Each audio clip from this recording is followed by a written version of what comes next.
राम राम राम राम राम राम राम।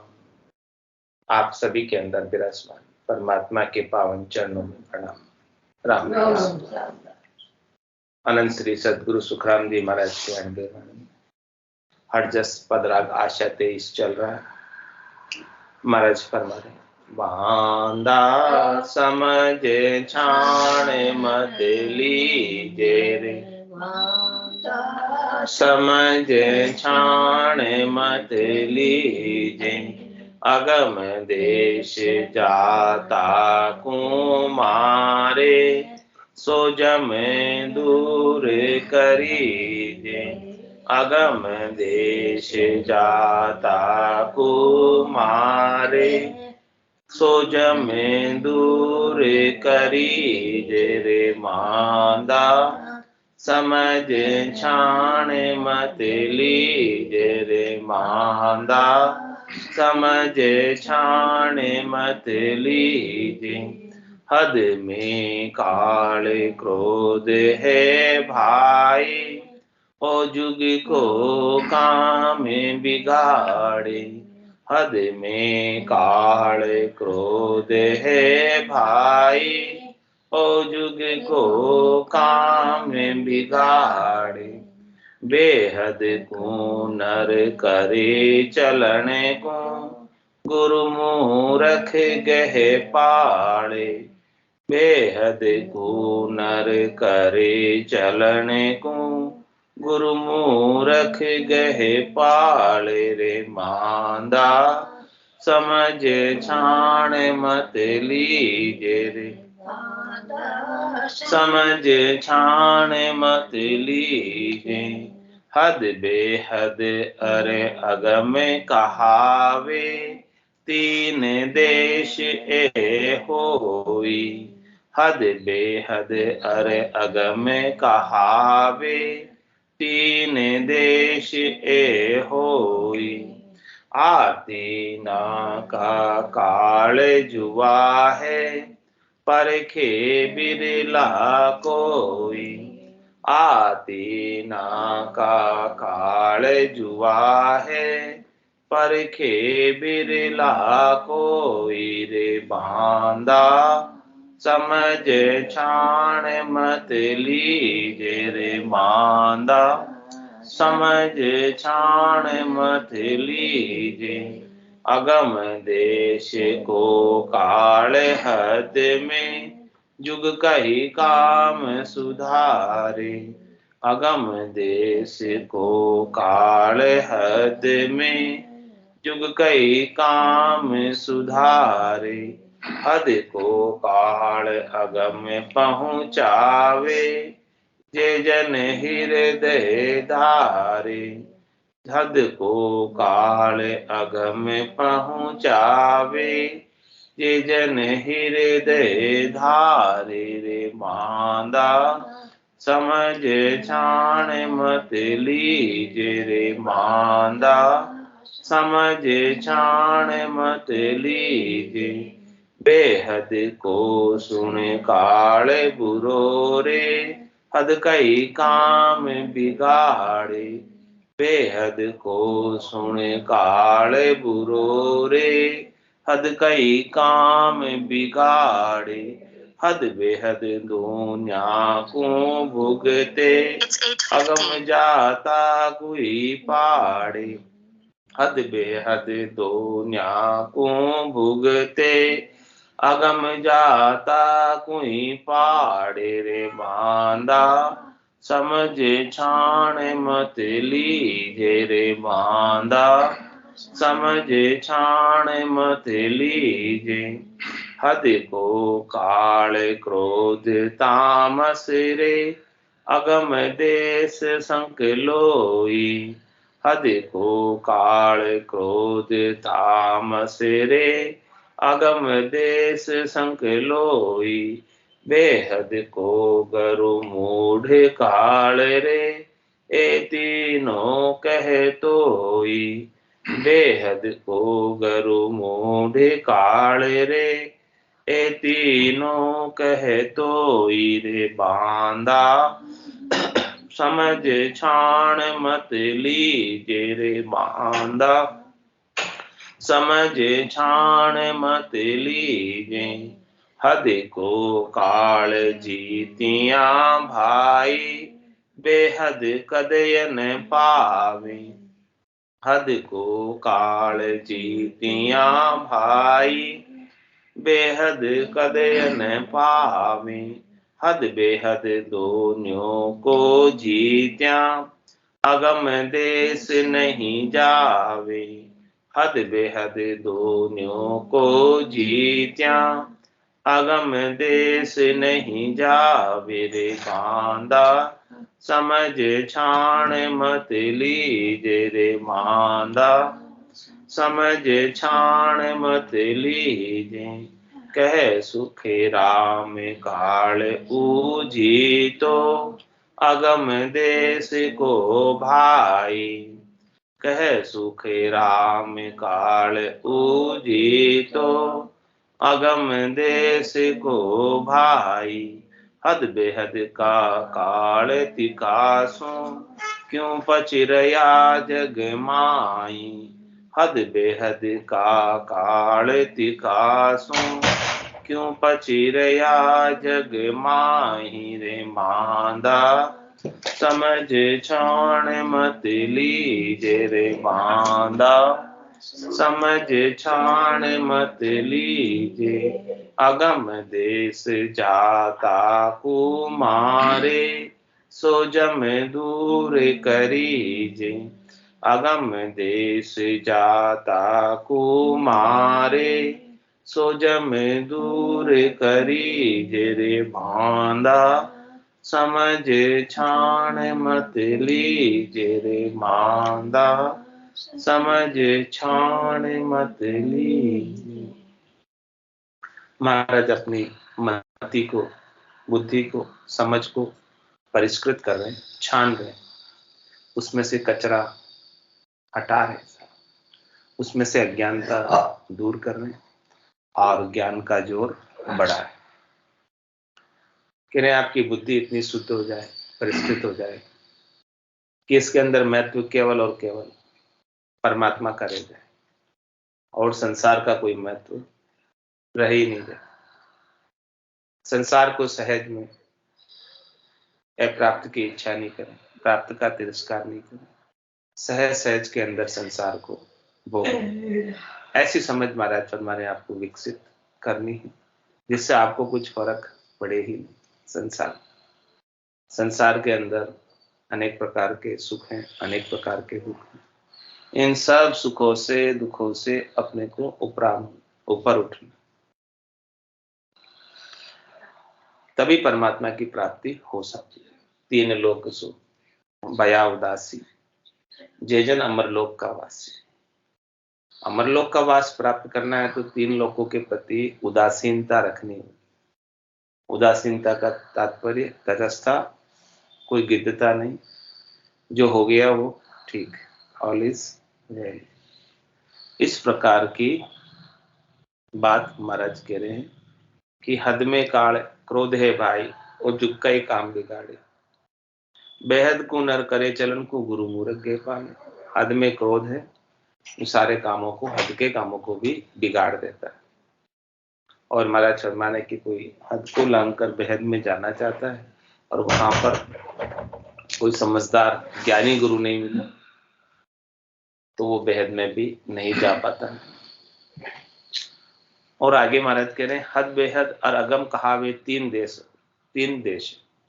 एक तो हद का देश है जो त्रिकुटी से हटे है, एक बेहद का देश है जो त्रिकुटी से 12 अंगुल का एरिया है, और तीसरा अगम देश है जो 10वें द्वार के बाहर।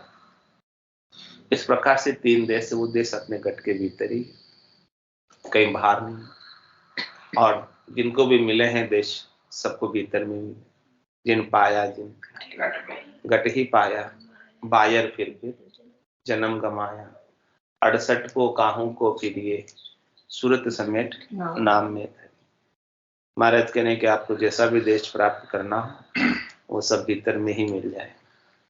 भीतर में बैठकर अंतर्मुखी होकर जैसी जैसी आप साधना करोगे वैसे वैसे देश की प्राप्ति वितरण।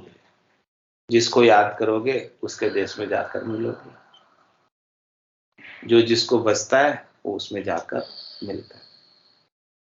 तो कह रहे महाराज कि हद बेहद और अगम कहावे, 3 देश बताए हैं। हद यानी माया का देश है, माता का देश है। बेहद यानी पिता का देश है, ब्रह्म का देश है, सृष्टिकर्ता परमात्मा का देश है, जहां से हंसा आया चलकर। और तीसरा अगम देश जो है वो ध्रुपद देश है, संतों का देश है, रामजनों का देश है, केवली भगवंतों का देश है, चौथा लोक है। वहां जाने के बाद आने के लिए वहां जो आत्मा पहुंच जाती है वो बैरागी हो जाती है। और वहां कैसे पहुंचती है? ज्ञान बैराग को धारण कर। ज्ञान बैराग यू जान, पिंड ब्रह्मण शून्यारा, श्वासों का नहीं काम, जीव का कौन बिचारा। सुनत मस्त हो जाए ब्रह्मा आपो चिटका, सुबह सुबह की चाय निकट नेड़ी नहीं आ। सुखराम ज्ञान बैराग का ये लक्षण कहूं तो हद बेहद को जीत कर परम पद ले। हद को भी जीत लेता है और बेहद को भी जीत लेता है और परम पद को प्राप्त करता है। किसके माध्यम से? ज्ञान वैराग्य, केवल ज्ञान के द्वारा जो आत्मा के ऊपर वैराग्य जागृत होता है, उसी से ही अगम देश की प्राप्ति होती। इसके बिना तो संसार के अंदर अनेक प्रकार की करनी है क्रियाएं हैं, उन सब से हद और बेहद के देशों में जाना और आना बना रहता है निरंतर। हद को लांग गयो बेहद में तो रीतो फिर से घूम घूम कर बार बार आना पड़ता है। तो हद हो गया माता का देश, माया का देश, बेहद हो गया पिता का देश, ब्रह्म का देश। ये कुल है, परिवार माया और ब्रह्म का। इस कुल परिवार के अंदर ये आत्मा बार बार जन्म धरती है और सारे कार्य करती है। तो कह रहे हद बेहद और अगम कहावे, इस बात की समझ होना अपने को आवश्यक है कि कौन कौन से देश है और आपका क्या लक्ष्य है, क्या टारगेट है, कहाँ पहुंचना। कभी किस देश के बारे में, किस गांव के बारे में, किस शहर के बारे में सुना नहीं, तो कैसे वहां जाओगे? पहले कानों के द्वारा सुनोगे कि ऐसा भी कोई देश होता है, तभी तो वहां जाने की इच्छा हो। कभी सुना ही नहीं तो कैसे जाओ? महाराज कह रहे हैं ऐसा भी देश है, चल हंसा देश समंजा मोती है। ऐसा देश है अजब निराला, बिन शशि भान हो तो उजियारा, नहीं काल की चोट जिला मिल ज्योति, चल हंसा देश समंजा मोती। वो काल के एरिया से बाहर, लेकिन महाराज फरमाने वहां जाने से भी काल रोकता है, अटकाता है। काल कहता है कि तुम हमारे चक्राधिकार से कैसे बाहर चले जाते हो, कैसे जा सकते हो। माया भी रोकती है कि तुम कैसे चले जा सकते, बार बार डाव देकर पकड़ती। निर्गुण भक्त करे जा जन के, जा माया चला। कहीं एक बस हो जावे और कहीं एक बस, कहीं को बस को कर लेती, कहीं बस करे जन को और कहीं एक बस हो जावे। किसको तो बस में कर लेती, कोई आगे होकर बस में हो जाती कि हमको तो ये माया के सुख ही चाहिए, तो वो अपने आप भी बस में हो जाता। तो महाराज कह रहे हैं कि हद बेहद और अगम कहावे, 3 देश है। ये 3 देश है, 3 देशों की स्पष्टता अपने को होना आवश्यक है। जब तक स्पष्टता नहीं होगी तब तक लक्ष्य टारगेट अपना बनेगा नहीं कि कहाँ की साधना करनी है, कौन सा मार्ग पकड़ना है, किस मंजिल तक पहुंचना है। मंजिल ही डिसाइड नहीं है तो आप चल रहे हो तो कह रहे चालन की सरदा गणे और फिर गोता खाए। चल तो रहे, पूछ रहे कहाँ जाना, बोले गांव जाना। कौन से गांव जाना पता नहीं, नाम नहीं पता कौन से गांव जाना, बस गांव जाना चल रहे। इसी प्रकार से सब भक्ति कर रहे, हाँ भक्ति कर रहे, बोले कहाँ जाना, बस भक्ति कर रहे हैं। भक्ति सबको ही कहे, भक्ति ने जाने को, दादु भक्ति भगवंत की रही निरंतर हो। तो 3 देशों की स्पष्टता महाराज ने बताई कि हद बेहद और अगम कहावे, 3 देश है होई। और फिर कह रहे आ तीना का काल जुआ है परखे बिरला। इन तीनों के काल भी अलग है। इन तीनों में जो जाना चाहते हैं, कोई हद में रहना चाहता है तो उसको रोकने वाला काल अलग है, कोई बेहद में जाना चाहता है उसको रोकने वाला काल अलग है। कोई अगम में जाना चाहता है, उसको रोकने वाला काल अलग है, अटकाने वाला। तुम्हारा हमारे कि पहले तो आपको देखो कहाँ जाना है, और फिर देखो कि वहां जाने से हमें कौन रोकता है, कौन अटकाता है, कौन बाधित करता है रास्ते में, तो उसको दूर करो। ये सब उपाय नहीं करोगे तब तक तो जा नहीं पाओगे उस देश में। जाना है उस देश में, तो जो अटकाने वाली बाधाएं हैं, उन सब बाधाओं को अपने को दूर करना पड़ेगा। कि क्या क्या बाधाएं रास्ते में आएगी, उस बात की समझ अपने को होनी चाहिए। जो रास्ता आपने पकड़ा है उसकी बाधाओं को अपन समझ लें, क्योंकि संत सदगुरु केवली भगवंत इस रास्ते पर चले हैं और उन्होंने सारी बाधाओं को पार किया है। तो वो अपना एक्सपीरियंस, अपना अनुभव शेयर कर रहे हैं अपने साथ कि देखो ऐसी ऐसी सब चीजें आपको रास्ते में उगट घाट आएंगे जो आपको अटकाएंगे, लेकिन आपको अटकना नहीं, आगे ही बढ़ते जाना है। तभी आप मेरे देश में पहुंच पाओगे, मेरे पास पहुंच पाओगे, जहां सब संत विराजे हैं वहां पहुंच पाओगे। 10वें द्वार करे हंस केड़ा, अनंत कोट संतन का मेला। उस देश में पहुंचने की कह रहे हैं जहां सब संत पहुंचे हैं। तो कह रहे आ तीना को काल जुआ है, परखे बिरला को। इस बात की परख सबको नहीं है, समझ सबको नहीं है कि कौन कहां कहां जाने से अटका। यानी अटकाने वाला तो कोई और ही है, और अपन इलाज किसी और का करते हैं। यानी डॉक्टर ने पूरी डायग्नोस नहीं की और गोलियां अलग अलग प्रकार की देते जा रहे हैं। क्या होगा, बीमारी ठीक होगी या और अधिक रिएक्शन कर जाएगी? बीमारी क्या है, दवाई क्या दे दी? वो बात महाराज समझा रहे हैं कि आपको जो बीमारी है जो अटका रही है उसका इलाज करो जहां जाना। बाकी किसी से आप अपना सरोकार मत रखो। सरोकार दूसरी चीजों से रखोगे तो इधर उधर के कामों में ही उलझकर अपने समय को व्यर्थ ही गंवा दोगे, और आपकी जो मंजिल है, लक्ष्य, टारगेट है, वहां तक पहुंच ही नहीं पाओगे।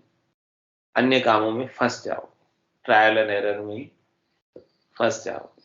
कह रहे आपको ट्रायल एंड एरर करने की आवश्यकता नहीं है। हमने सारे ज्ञान को समझा है, देखा है, विचारा है, और हमने वहां उस देश का अनुभव भी किया है।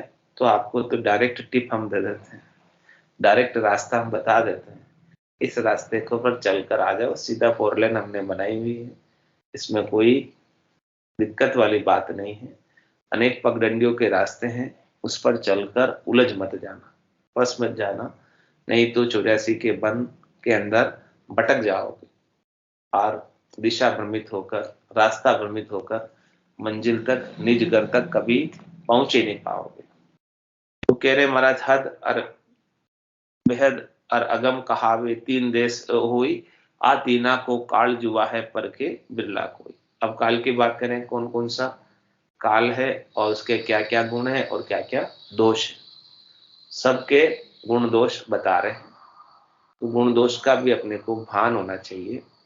कह रहे अगम देश को काल हद में झुक कई काम सुधारे, और हद को काल अगम पहुंचावे जय जन हृदय दा। क्या कह रहे महाराज, अगम देश का काल हद में झुक कई काम सुधारे। अगम देश का काल कौन सा है? वो काल अगम देश में जाने से तो रोकता है, लेकिन कह रहे संसार का काम सुधारता है। उस काल के भी गुण भी है और दोष भी है। हर एक चीज के दो पहलू होते हैं। हर जैसे सिक्के के दो पहलू होते हैं, गुण और दोष हर चीज में होते हैं। कोई चीज केवल गुणवान ही नहीं होगी, कोई चीज केवल दोषवान ही नहीं होगी। देखो काल को भी महाराज ने गुणवान बताया, इसमें गुण भी है काल में, जो अगम देश में जाने से अटका रहा है, लेकिन वो काल आपका हद के कामों को सुधार रहा है,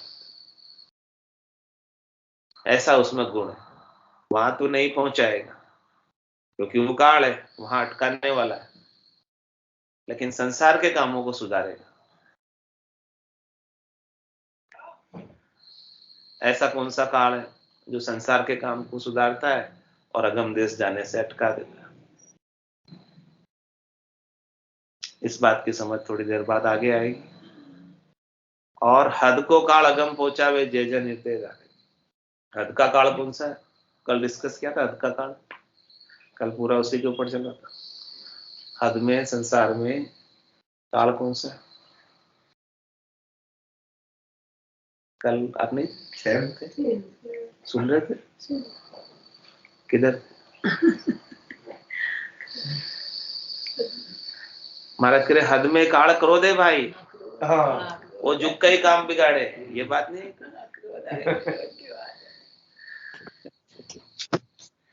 क्रोध है, क्रोध काफी डिस्कस करो। तो कह रहे हद में काल क्रोध है भाई, जुग का ही काम बिगाड़े। ये संसार के काम को बिगाड़ने वाला, सुधारने वाला नहीं है क्रोध। क्रोध में, आवेश में जो निर्णय होता है वो सही नहीं होता। और क्रोध की बात नहीं, चाहना को लेकर आता, जैसा अपन चाह रहे थे वैसा नहीं हुआ, इसलिए क्रोध। जैसी अपनी अपेक्षा थी, जैसा अपना आग्रह था, जैसा अपना पूर्वाग्रह था, वैसा नहीं हुआ, वैसा नहीं किया किसी ने, तो क्या होगा? क्रोध है, क्रोध है। तो महाराज में ये वो, फिर आप किसी क्रोध में आ जाओगे तो वो काम सुधरेगा नहीं। लेकिन क्या कह रहे, ये जो हद का काल है क्रोध, ये आपके लिए फायदेमंद है। कैसे फायदेमंद? इसका भी फायदा है। वो फायदा महाराज कह रहे हैं कि हद को काल अगम पहुंचावे जय जन हृदय धारे। हद का काल आपको अगम देश पहुंचाएगा। कैसे पहुंचाएगा? कि आपने यदि दृढ़ होकर, निश्चय होकर, पक्का करके हृदय में धारण कर लिया कि मुझे तो जाना ही जाना है, कुछ भी हो जाए,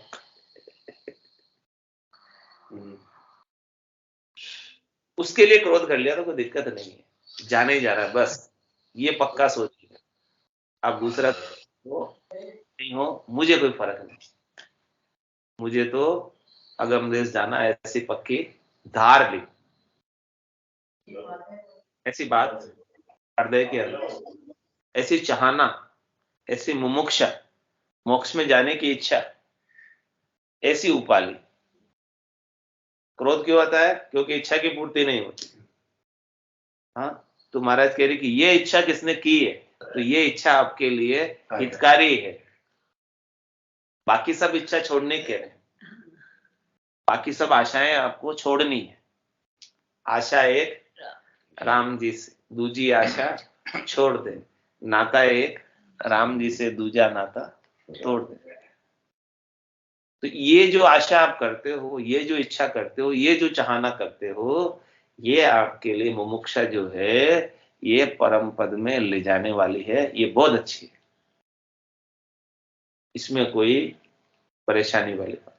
लेकिन इसके विपरीत यदि आप संसार की आशा करते हो और फिर उसके लिए क्रोध करते हो, वो बुरी है। ये बात महाराज समझा रहे हैं कि हद को काल अगम पहुंचावे जे जन हृदय धारे। तो अब हृदय में धारण कर लो, दृढ़ निश्चय कर लो, पक्की कर लो कि मुझे इसी शरीर से, इसी जन्म से अगम देश जाना है। वापस दूसरी बार किसी माता के गर्भ में नहीं आना है। अनेक बार मैं गर्भ में आ गया, लेकिन अब किसी भी माता का लाल नहीं बनूंगा। अब क्या बनूंगा? परमात्मा का लाल।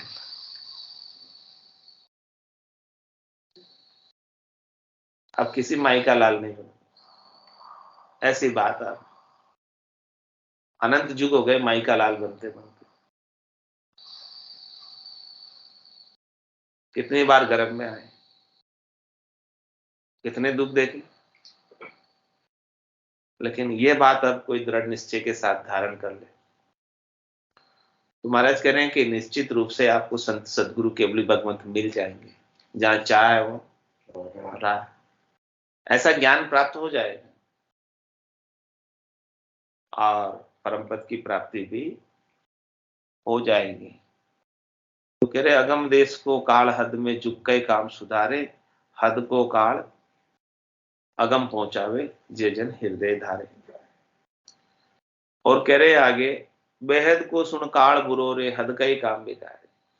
अब बेहद का काल कौन सा है? जो हद का काम भी बिगाड़ देता है और बेहद में भी नहीं जाने देता। और कह रहे हद बेहद दुनिया को भुगते, अगम जाता कोई पाए।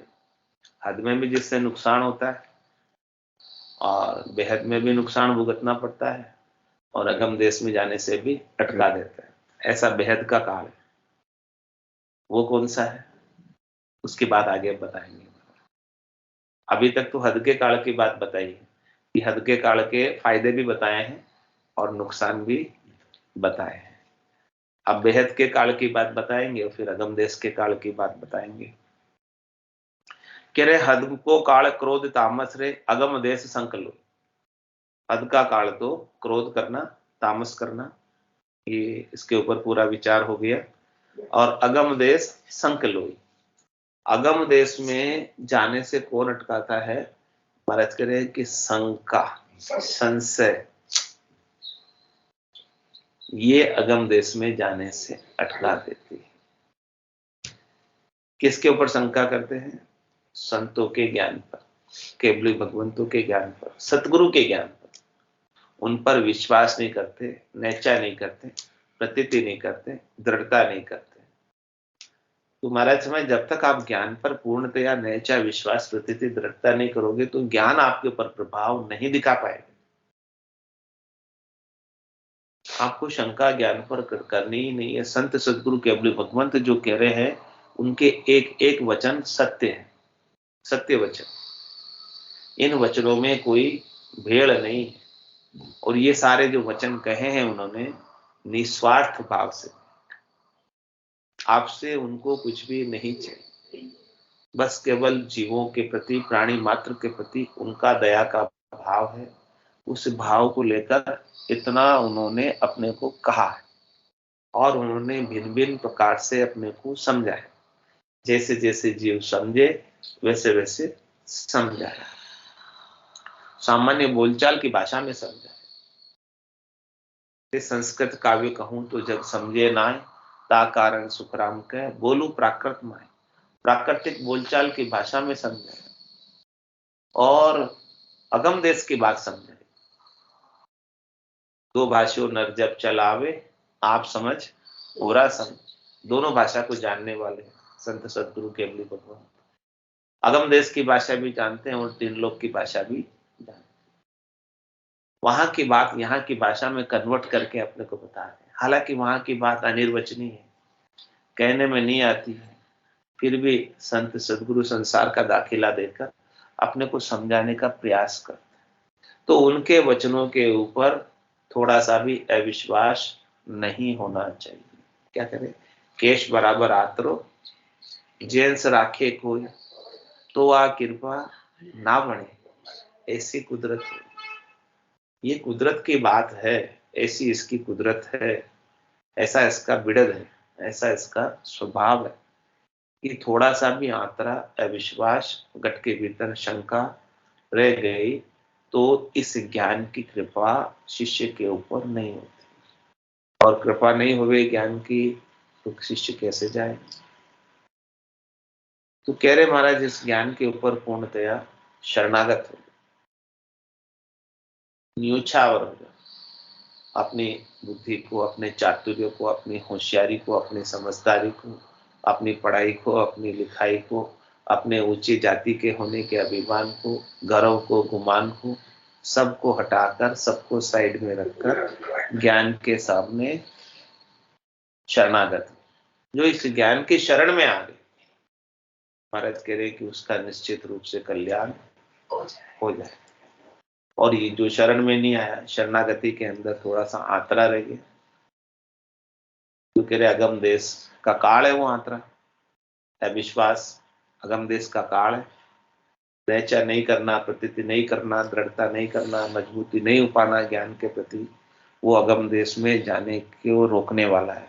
वो काल बताया हमारा अगम देश का काल, शंका का। कह रहे वो काल भी फायदेमंद है संसार के लिए। संसार में आप किसी पे भरोसा मत कर लेना, ऐसे विश्वास करोगे तो विश्वासघात हो जाएगा। लेकिन वही विश्वास आपको संतों पे, सदगुरु पे, केवली भगवंत पर करना है। दोनों के फायदे और नुकसान बराबर। कि संतों के ज्ञान पर आपने विश्वास किया तो आपको अगम देश प्राप्त हो, संसारियों पे विश्वास किया तो आपके साथ विश्वासघात होने का चांस। सोच परख कर करना संसार के काम, समझ कर करना। इस संसार में आप शंका करते हो तो संसार के काम सुधर जाएंगे, और संसार में भोले रहते हो तो संसार के काम बिगड़ जाएंगे। ये बात आ गई ना कि अगम देश को काल हद में झुक का ही काम सुधारे। जो अगम देश का काल है, शंका करना, वो संसार के कामों को अच्छा करता। सब चीजों को अलग अलग समझा रहे महाराज। हाँ, सबकी अलग अलग समझ होनी चाहिए। कौन सा काम किससे सुधरता है, कौन सा काम किससे बिगड़ता है, ये बात की समझ नहीं होगी तो सब से अड़बेड़ हो जाएगी। इधर उधर कर लोगे तो सारे काम ही बिगड़ जाएंगे। हर चीज के लिए अलग अलग समझ चाहिए। तो कह रहे संसार के व्यवहार में तो शंका करना अवश्य संभावी है, ब्लाइंड फेद नहीं करना चाहिए। और संतों पे, सदगुरु पे ब्लाइंड फेद कर सकते, अंधविश्वास कर सकते, जिसे कहते हैं श्रद्धा कर सकते। श्रद्धा अंधी ही होती है और कर ही लेनी चाहिए संतों के ज्ञान, वो आपके लिए श्रेष्ठ करे। क्योंकि आप परख कर लेना चाहोगे तो ले नहीं पाओ। गोड़प में खा ले सो खा ले, परख न लेवे। संतों का ज्ञान कैसा है कि नहीं, मैं तो पहले परखूं इसको, जांचूं इसको, फिर विश्वास करूं। महाराज कह रहे हैं कि आपको फिर नहीं मिलेगा।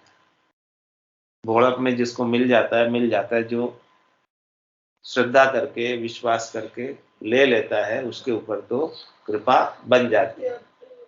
और जो अपनी होशियारी दिखाता है, समझना चाहता है, तो महाराज के समझने में तो है नहीं। ज्ञानियों को, पंडित को इसलिए नहीं मिलता है कि ज्ञानी अर्थ माई सो सोजे, यू अर्थासु न्यार। क्यों कर मिले पंडित को साहेब ससुर विचारा। ये ससुर का विचार पंडित और ज्ञानी विद्वान बड़े बड़े को नहीं मिलता। ये तो जो छोटे होते हैं, भोड़प में जो ले लेते हैं, उनको मिल जाता।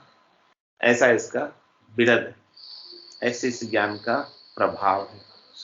तो महाराज ने बताया कि देखो, हद के अंदर अगम देश को काल हद में झुक का काम सुधारे। संसार का काम आपको सही करना है तो समझ विचार के करना पड़ेगा, शंका करके भी करना पड़ेगा, उसके दोनों के प्लस माइनस देखने पड़ेंगे, फिर ही कर सकते। और हद को काल अगम पहुंचल, हद का काल जो है चाहना, वो आपने दृढ़ कर ली तो अगम देश में चले जाएंगे। और अब महाराज कह रहे बेहद को काल सुन काल बुरो रे। बेहद का काल सबसे बुरा है। अब बेहद का काल कौन सा है, वो सबसे बुरा बताया, जो हद का भी काम बिगाड़ता है, बेहद का भी काम बिगाड़ता है, और अगम देश में जाने से भी रोक देता है। इसकी चर्चा करो। बोलो राम सद्गुरु देव जी महाराज धन्य हो। परम दयाल सद्गुरु सुखराम जी महाराज धन्य हो।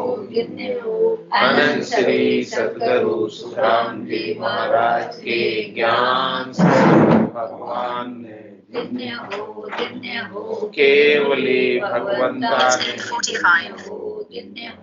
जीवा तारण जहाज धन्य हो।